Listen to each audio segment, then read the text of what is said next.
Well, this is my 65 Falcon Futura convertible, and it's a bright sunny morning here in California. Pull it out into the driveway. Usually sits in the garage. I start about once a week, pull it out of the driveway just to keep the seals from shrinking, and idle it for maybe 20 minutes to a half hour. Put back in the garage. Really stock in the front, except you'll see two very small fog lights underneath the front bumper. And take over to the side, and all quite stock.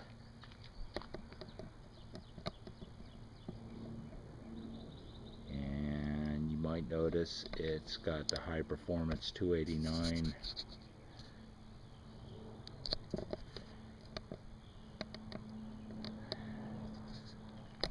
symbols here on the front fenders, and it is a high performance 289, which did not come stock in a Futura. But other than that, from the outside, it looks totally stock.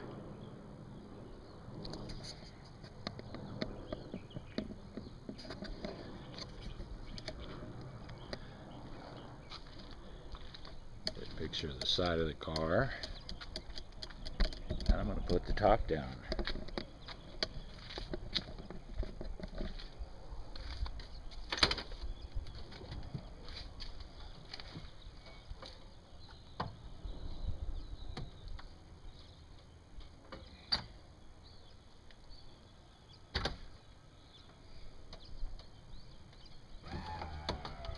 A nice power top.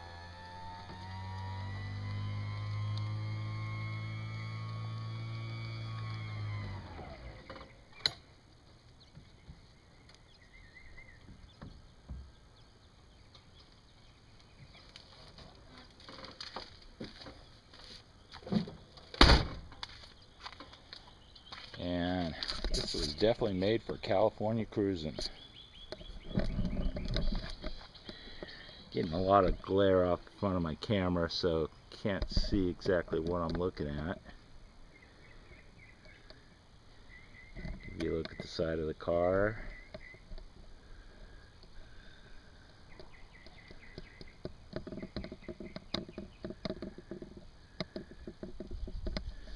and we'll take a look under the hood. Now you see why I've got that high performance insignia on the side.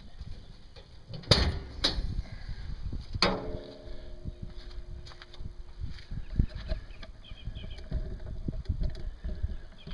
289 in here with whirled heads and rocker rollers, and medium cam.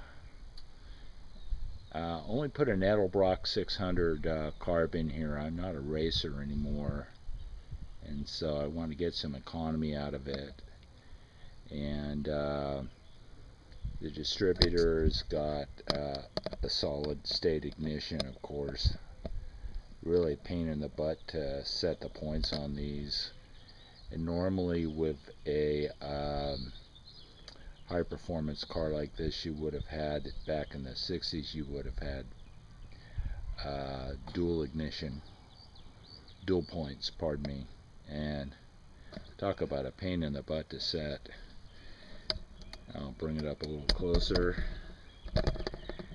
and you can see it's got a 4-core radiator, which sounds like I'm trying to sell the car. I'm not. A lot of people have asked me about this. I thought I'd show them. And you really need this in Northern California because we have 100-degree days in the summer.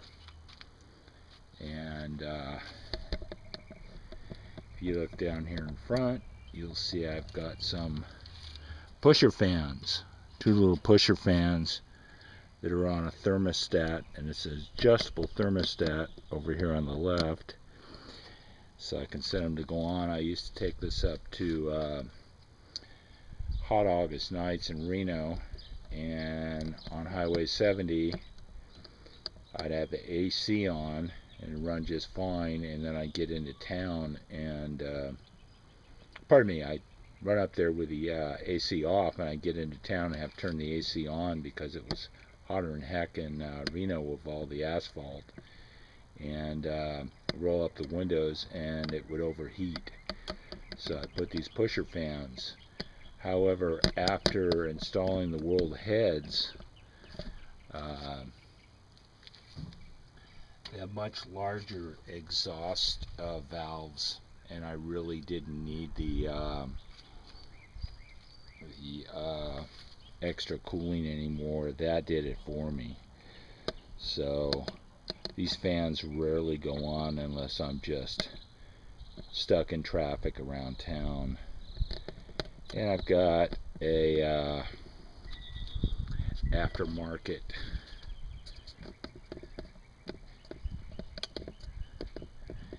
AC unit. Reason being, I didn't want the big Ford compressor.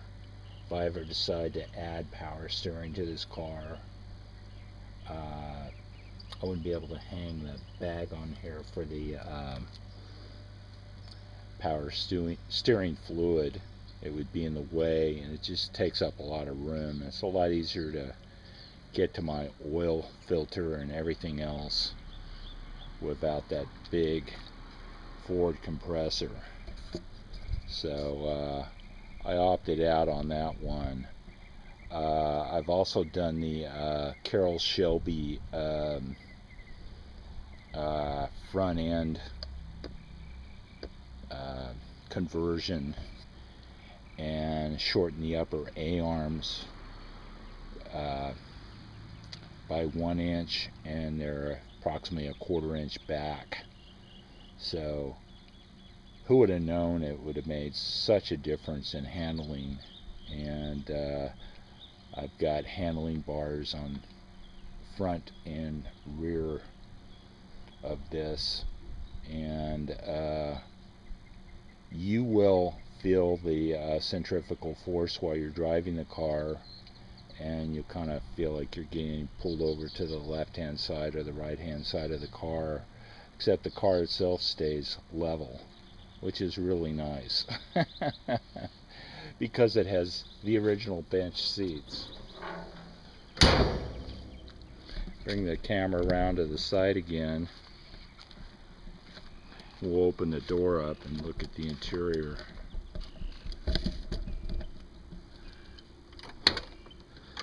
And I keep cloth seat covers in here because, once again, I'm in a hot climate, and you don't want to get into this car and burn yourself. And you can see I've got the Ford, I think they call them sand, but it's, to me, it's a beige colored seat and beige colored interior. And for some reason, I'm guessing that's the day that Ford made this, they were out of Falcon armrest, and they actually put Mustang armrest on these doors, and they fit perfectly. The screws go right in, which I was not aware of when I bought the vehicle. I found that at a couple of car shows that it had Mustang armrests, and I go, well, they're comfortable. And then I looked at the Falcon ones, and I prefer the Mustang ones. They're much more comfortable. And here's our dash. I've got the original oversized steering wheel, and you probably can't see it on the turn signal. There's a cruise control unit, and it's got the aftermarket, although it looks much like a Ford AC. It's not silver, it's in black, but it's 1200 BTUs, and this thing will freeze your knees off. Really great. And on the seats you'll see the original brochure that you would have got when you walked into the Ford dealership for a Ford Falcon. And down below, it's got its original handbook with instructions. And this is an automatic. And I like the automatic because I was living up in Tahoe for a while, and this is the Ford 3-speed automatic, and you can set it in second and it will stay in second, and it will stay there and it won't slip on the ice because it's only got one-wheel drive. It doesn't have posi traction like the Falcon Sprints. Got a noisy dog next door, sorry about that.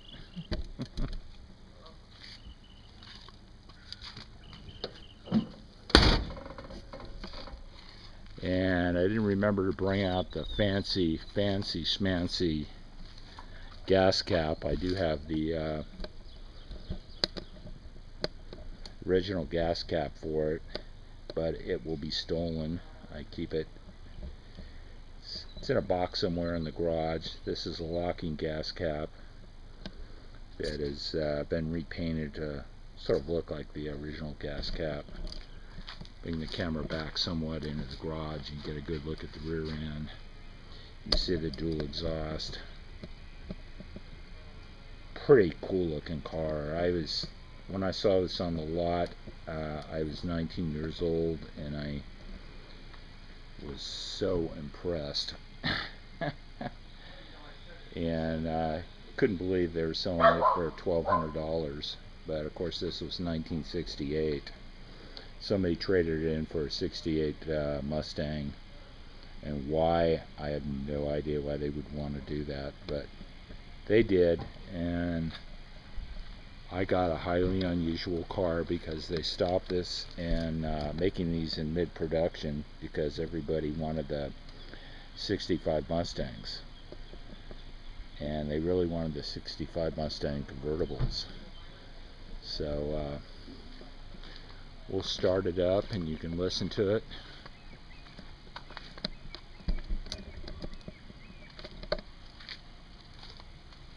If I can find the keys. Ha ha ha, put them in my pocket. Outsmarted myself. I thought they were in the ignition.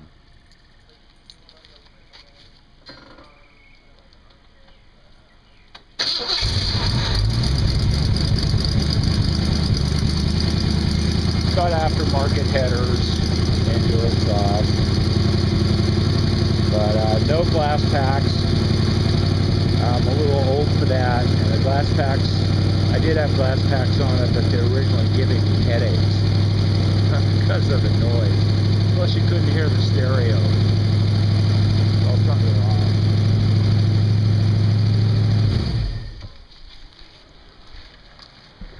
So let's pull the camera back. Neighbors are all busy moving their cars. So anyway, here's my 65 Ford Falcon Futura.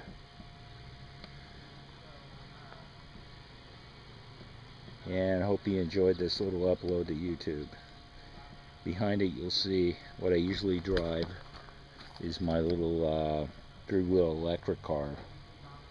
It cost me about a penny a mile. So cost of gas now in California is about $4 a gallon for regular, so you can understand why I don't drive the Falcon a whole lot. Plus I don't want to mess it up. It's really a cool car. I'm going to take it out today. Just cleaned it up and go out to the Sacramento River to Scotty's and have lunch with some friends. So had it cleaned up and thought this would be the perfect time to film it. So thanks for watching. Take care, YouTubers. Bye-bye.